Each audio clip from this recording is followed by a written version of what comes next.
सो दोस्तों, I think काफ़ी समय बाद जब से हमने होश संभाला तब से आईफोन आईफोन आईफोन। बट अभी जो सोच मेरी बन रही है फ़िलहाल अकॉर्डिंग टू द वर्क, मतलब उस फ़ोन से हमें करना क्या है। बट एक वक्त था सिंबल, लोगो और एक्सपेंसिव होने की वजह से आईफोन मेरे नज़र में थोड़ा ये होता था, स्टेटस सिंबल होता था। बट अभी का जो सिनेरियो मेरे लाइफ में चल रहा है, हमें उसकी नीड है, नॉट जस्ट वांट। हमें उस फ़ोन की ज़रूरत है। बट मैं काफ़ी टाइम से फ़ोन्स को रिसर्च कर रहा हूँ, जहाँ पे मेरे पास आई थिंक 45 से 50 के बजट में बन रहा है, जहाँ पे अभी के हिसाब से जितने भी फ़ोन्स हैं वो सब बेटी चोद। मतलब आई डोंट नो कि मैं बोलनी चाहिए या फिर नहीं, बट मैं बेटी चोद ही कहने वाला हूँ कि भाई जिस तरह से इस प्राइस रेंजेस में भी बहुत सी चीज़ें कॉम्प्रोमाइज़ करवा रही है एंड्रॉयड इंडस्ट्री। आपको भी पता होगा, ये अभी 10 दिन 20 दिन से जो भी AI चिपसेट्स शॉर्टेज होने की वजह से आई थिंक मोबाइल जो महंगे होते जा रहे हैं वो अलग बात है यार। लेकिन जिस तरह से फ़ोन्स की कंपनी फ़ोन्स को बना रहे हैं, जिस भी ब्रांड्स की अगर बात करें, वो सब कॉस्ट कटिंग में ही मतलब चल रहे हैं। अभी फ़िलहाल मैंने एक चीज़ नोटिस करा है कि वन प्लस जितना पीछे जा रहा था उससे कहीं ज़्यादा अभी वो लीड ले रहा है फ़ोन्स इंडस्ट्री में, कि वो अभी अपने फ़ोन में अच्छे अच्छे प्रोसेसर्स डाल रहे हैं, जो कि बहुत बड़ी बात है। बट वन प्लस का सबसे वाहियात स्ट्रेटजी जो हमें लग रही है वो कैमरा स्पेक्स के मामले में काफ़ी पीछे हैं। जैसे कि जितने भी फ़ोन्स हैं भाई अंडर 45 के, वो सारे फ़ोन्स में इतना बेशर्मी ये लोग कर रहे हैं। चाहे तो वो आप बात कर लो OnePlus 15R की बात कर लो या फिर 13S की बात कर लो, भाई नो डाउट इन फ़ोन्स में मतलब परफॉर्मेंस ओरिएंटेड फ़ोन्स हैं, जिनको आप एक परफॉर्मेंस के लिए यूज़ कर सकते हो, नो डाउट। बट यार जब उतने पैसे ले रहे हो तो मैं किसी फ़ोन में तो भाई इन लोगों ने अल्ट्रा वाइड ही हटा दिया है, अल्ट्रा वाइड कैमरा ही हटा दिया है। और किसी फ़ोन में तो भाई अल्ट्रा वाइड दिया है बट जस्ट 8 मेगापिक्सल्स। हाँ, वन प्लस कुछ अलग करने का कोशिश कर रहा है कि वो प्रोसेसर्स में कोई कमी नहीं छोड़ रहा है। बट भाई तुम 10,000 5,000 और ले लेते और कैमरा वाइज अच्छे स्पेक्स डाल देते तो तुम्हारी क्या जाती। वन प्लस अच्छा काम कर रहा है भाई। एक तो वो life time screen replacement warranty दे रहा, जो अच्छी बात है, बिकॉज उसी फ़ोन में वन प्लस में ही ग्रीन लाइन इशू सबसे पहले क्रिएट हुआ था, जो कि अभी सैमसंग्स और बहुत सारे ब्रांड्स के भी मतलब कहीं ना कहीं इशूज़ हो रहे हैं।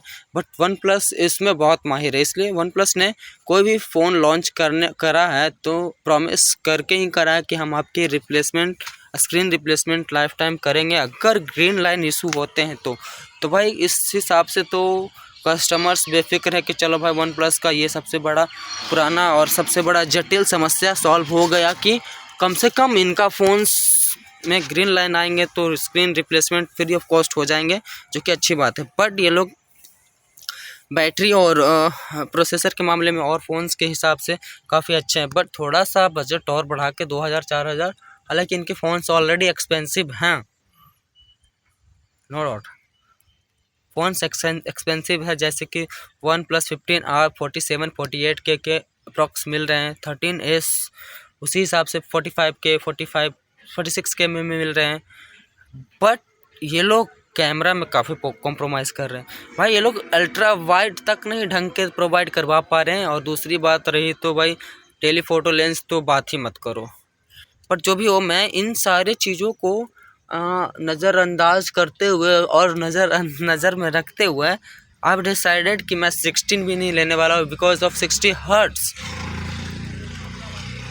बट 16 हर्ट्स, हाँ एक चीज़ मैं और कहना भूल गया भाई कि जिस प्राइस रेंज में अगर हमें बेस वेरिएंट 128GB 16 मिल रहे हैं लाइक 64,000, तो भाई अप्रोक्स अगर हम 256GB लेने जाएं तो 74K के आसपास जा रहे हैं, और अभी के हिसाब से 128GB बहुत कम है भाई।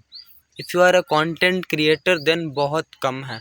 सो मैंने सोचा कि अगर मैं 256GB के लिए 74 पे कर सकता हूँ तो वाई नॉट कि आईफोन 17 जिसका बेस वेरिएंट ही 256 GB है और 120 हर्ट्स रिफ्रेश रेट और बहुत सी चीज़, जाहिर सी बात है कि 1 स्टेप अपग्रेडेड है 16 से 17, तो बहुत सी चीज़ें इससे बेहतर होंगी। हालांकि मैंने बहुत से न्यूज़ेस में देखे हैं जिनके बाद इनमें ग्लिचेस भी हैं, बग्स भी आ रहे हैं, जो कि 17 का सबसे बड़ा ये भी जो एक्सेप्टेबल नहीं है। iOS में इस तरह की चीज़ें होना एक्सेप्टेबल नहीं है। हालांकि कुछ अपडेट्स आने के बाद शायद 17 में बहुत सी चीज़ें सुधार में आ जाए, जो कि मतलब माइनर से इश्यूज हैं जो कि आई थिंक अपडेट के बाद सॉल्व हो जाएंगे। और भाई कैमरा में भाई इन्होंने फ्रंट में जो अल्ट्रा वाइड डाल दिया है, डबल व्यू वीडियो डाल दिया है और 120 हर्ट्स रिफ्रेश रेट और 40 वाट वायर चार्जर, वो काफ़ी मतलब एक्सेप्टेबल है भाई। अच्छे खासे अपग्रेड्स हैं। नॉन प्रो और प्रो मॉडल में बस इतना ही डिफरेंस है, लाइक 1 टेलीफोटो लेंसेज का, बाकी और सब कुछ सेम है। इसलिए भाई 16 प्रो 17 प्रो सब छोड़ो, जस्ट गो फॉर 17। तो भाई मैंने बहुत से चीज़, और हाँ एक चीज़ मैं कहना भूल गया भाई, मैंने जो अब तक नोटिस करा है कि आने वाले समय में भाई जितने भी यूज़र्स हैं, फ़ोन यूज़र्स हैं, सब iOS पे शिफ्ट होने वाले हैं। जिस तरह से अभी एंड्रॉयड के प्राइजेस चल रहे हैं, अभी हाल ही में सिग्नेचर फ़ोन जो लॉन्च किया मोटरोला, इस भोसड़ी वाले ने तो माथा ही ख़राब कर रखा है भाई। हर महीने में 2-4 फ़ोन लॉन्च कर देते हैं, लेकिन अपडेट करने के मामले में माँ बहन इसकी एक हो जाती है। सर्विस सेंटर के मामले में माँ बहन एक हो जाती है। तो भाई इतने पैसे 60,000 तुम इन्वेस्ट करो तो why don't you try iOS, जिसके हार्डवेयर स्पेक्स, सॉफ्टवेयर स्पेक्स सब कुछ सही होते हैं। थोड़ी सी बैटरी में हमें कमी लगती है, बट अगर आप नए फ़ोन ले रहे हो तो उसमें भी कोई दिक्कत नहीं है। सो मैं प्लान कर लिया हूँ और मैं 1 या 2 दिन में ऑफलाइन स्टोर से EMI पे 17 ही लेने वाला हूँ। So thank you, thank you bye. और मैं 17 ले तो रहा हूँ, बट नो ये मत समझना या फिर ये मत सोचना कि मैं इसका ब्रांड वैल्यू, स्टेटस सिंबल या फिर शो ऑफ के लिए नहीं, मुझे कंटेंट क्रिएशन के लिए लेना है। और इस वजह से मैं बहुत से फ़ोन्स को ट्राई करा, सोचा, प्लान करा, बट सब बेकार निकले। सो मैं जा रहा हूँ 17 के लिए। So thank you bye.